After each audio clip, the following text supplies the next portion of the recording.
Hello good morning students. आज हम बात करेंगे सैनिक स्कूल के बारे में कि सैनिक स्कूल का एलिजिबिलिटी क्राइटेरिया क्या होता है और मोस्ट इम्पॉर्टेंट क्वेश्चन कि सैनिक स्कूल के बाद एनडीए में क्या बेनिफिट होते हैं।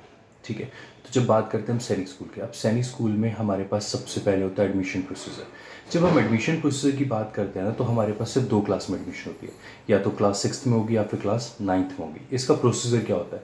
पहले रिटर्न एग्ज़ाम होगा, उसके बाद क्या होगा, आपका मेडिकल होगा, और मेडिकल के बाद आपका क्या हो जाएगा, इंटरव्यू हो जाएगा। ठीक है, अब देखो जो क्लास 6 की एडमिशन होती है उसके लिए जो सीट्स होती है ना, वो हर स्टेट में वेरी करती है।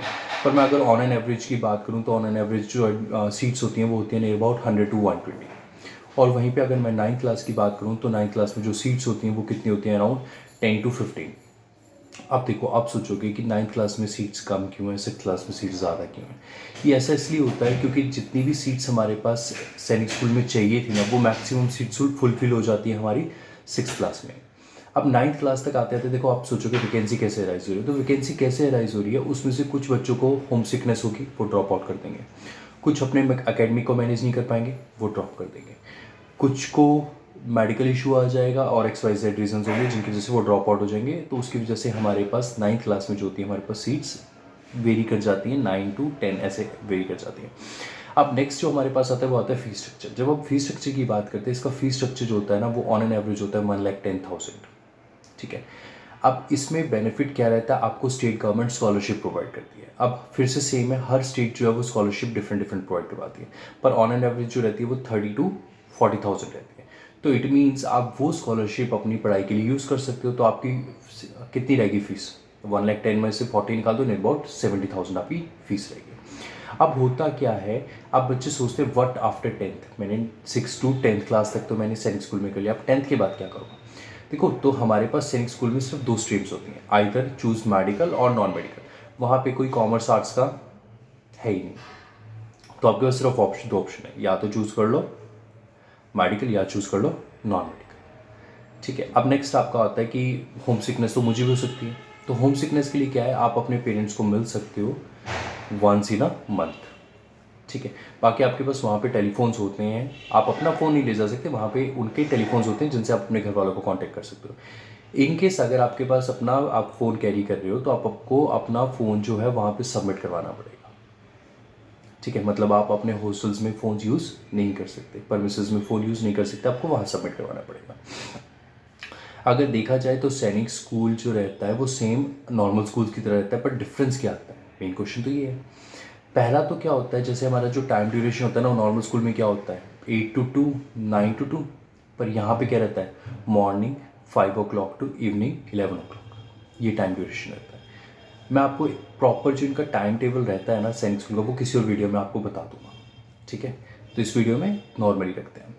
फिर नेक्स्ट आता है हमारे पास, अब आप सोचोगे कि अच्छा सिर्फ मैं टाइम के लिए वहाँ चल जाऊँ। देखो, यहाँ पे होता क्या, आपकी पर्सनैलिटी एनहेंस जो होती है ना, वो इसी टाइम पीरियड में होती है। अब कैसे एनहेंस हो रही है, जो आपको एटमॉस्फेयर एनडी में जाने के बाद मिलेगा ना, वही एटमॉस्फेयर आप लिव कर रहे हो 6th क्लास से, वही जी रहे हो आप 6th क्लास से, तो कॉन्टिन्यूटी में जी रहे हो, तो आपको उसकी हैबिचुअल हो चुकी है। ठीक है, सेकंड बेनिफिट क्या होता है, स्कूल का जो खाकी वर्दी, आपने देखा होगा हर स्कूल की वर्दी नॉर्मल होती है, पर जो सैनिक स्कूल की वर्दी होती है वो होती है खाकी। अब देखो, 6th क्लास के बच्चे को तो पता नहीं है कि उसको आर्मी क्यों ज्वाइन करनी है। अब मैक्सिमम बच्चे ये होते हैं, उनको वर्दी से प्यार होता है, तो उनको वर्दी का जो सपना होता है ना, वो कुछ हद तक सैनिक स्कूल में पूरा हो जाता है। हाँ, प्योर वर्दी तो नहीं मिलती, पर कुछ हद तक आपको वर्दी मिल जाती है। अब उसके बाद दूसरा बेनिफिट क्या है, दूसरा बेनिफिट ये है कि आपको पता होगा कि जितने भी हमारे पास कमांडर हैं या एक्स सैनिक स्कूल कैडेट्स हैं, तो सारे के सारे वहाँ पे सैनिक स्कूल में जाते रहते हैं। तो उसकी वजह से होता क्या है, वो आपके ग्रूमिंग सेशन लेते रहते हैं। अब ग्रूमिंग सेशन जब वो आपके लेते रहते हैं तो उससे बेनिफिट क्या है, आपको पता लग जाता है, डू एंड डोंट्स पता लग जाते हैं कि मुझे पेपर क्वालिफाई करने के लिए क्या करना है, क्या नहीं करना। ठीक है, अब और बेनिफिट क्या होता है, जो वहाँ पे हमारे पास टीचर्स होते हैं ना सैनिक स्कूल में, वो काफ़ी टाइम से आपको सिर्फ 2 चीज़ों के लिए प्रिपेयर करवा रहे होते हैं, या तो आपको सैनिक स्कूल के लिए प्रिपेयर करा रहे होते हैं या फिर CBSE के एग्ज़ाम्स के लिए प्रिपेयर करवा रहे होते हैं। तो उन्होंने कितने सारे बच्चों को जो है अभी तक प्रिपेयर करवा दिया, तो उनको पता है कि कैसे पढ़ाना है कैसे नहीं पढ़ाना, तो वो आपको वही चीज़ पढ़ाते हैं सो दैट आप +2 में भी आपका स्कोर अच्छा हो जाए, अलॉन्ग विद दैट आपका सैनिक स्कूल में भी हो जाए। ठीक है, नेक्स्ट क्या रहता है हमारे पास सैनिक स्कूल में, कि हमारे पास, अच्छा आपने सुना होगा कि हमारे पास एक बार सैनिक स्कूल में जो एक बार एनडीए होता है उसमें 400 सीट्स होती हैं। उन 400 सीट्स में से हमारे पास अराउंड 120 सीट्स टू 150 सीट्स कौन लेके जाता है? सैनिक स्कूल। तो आप सोचोगे इसका मतलब तो कुछ ना कुछ क्राइटेरिया रहता है, सीट्स रिजर्व रहती है। नहीं, कुछ भी रिजर्व नहीं रहता, ये आपका मिथ है। ठीक है।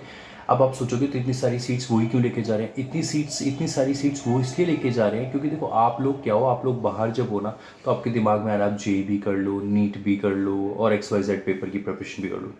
पर जो बच्चा सैनिक स्कूल में जा रहा है ना उसके पास कोई ऑप्शन ही नहीं है, क्योंकि सैनिक स्कूल में मैंने आपको बताया पहले ही कि वो आपको सीबीएसई के लिए प्रिपेयर करवा रहे हैं और आपको एनडी के लिए प्रिपेयर करवा रहे हैं। ना वो आपको जेई के लिए प्रिपेयर करवा रहे हैं, ना ही नीट के लिए प्रिपेयर करवा रहे हैं, ना ही आप वहाँ से प्राइवेट ट्यूशन ले सकते हो। तो उन बच्चों को सिर्फ एनडीए के लिए ही प्रिपेयर करना पड़ता है। तो वो एनडीए के लिए प्रिपेयर हो जा रहे हैं, प्रिपरेशन करते जा रहे हैं, प्लस वहाँ पे जनरल्स हाई रैंक आ रहे हैं, एक्स सैनिक स्कूल आ रहे हैं, कैडेट्स आ रहे हैं, तो वो उनको मोटिवेट कर रहे हैं, उनको डू एंड डूट्स बता रहे हैं, तो जिसकी वजह से मैक्सिमम सीट्स वो ही लेके जाते हैं। ठीक है। अब देखो, अब पूछोगे मेरी +2 भी होगी पर मेरा एनडीए क्वालिफाई नहीं हुआ तो कुछ नहीं, आप नॉर्मल हो। जैसे बाकी बच्चों ने +2 करी, आपने भी +2 करी है, आप भी दौड़ में लग जाओ, वो भी दौड़ में लगे हुए हैं। ठीक है। तो ये सारे आपके पास सैनिक स्कूल के जितनी भी मैंने आपको चीज़ें बताई, ये सारी सैनिक स्कूल के लिए रिगार्डिंग ही थी। ठीक है। अगर कोई भी चीज़ है बच गई है बताने के लिए तो आप मुझे कमेंट सेक्शन में आप मुझे बता सकते हैं कि सर मुझे इसके बारे में बता दो, मैं आपको या तो वीडियो के थ्रू बता दूंगा या अपना कॉन्टैक्ट नंबर ड्रॉप कर देना, मैं आपको कॉल कर लूँगा। ठीक है। Thank you.